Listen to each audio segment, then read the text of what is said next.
Ready to ditch the GUI and become a Mysql master from your Ubuntu terminal. First, let's ensure MySQL is installed. Open your terminal. You can usually find it by searching for terminal or pressing CT or Alt+T. Now type sudo apt update and press enter. This refreshes your system's package list.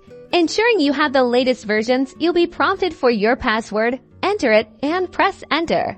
Next, install the Mysql client with sudo apt install Mysql client again. Type your password if prompted and press Y when asked to confirm the installation. Then hit enter.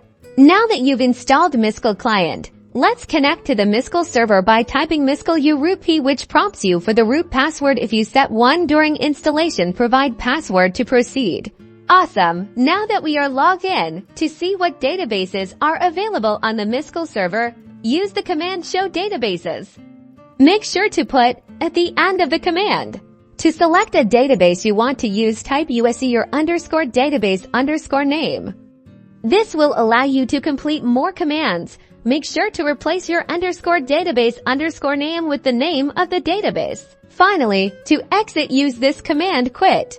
And that's it. You've successfully connected to Mysql through the Ubuntu terminal. Practice these commands, and you'll be a command line pro in no time.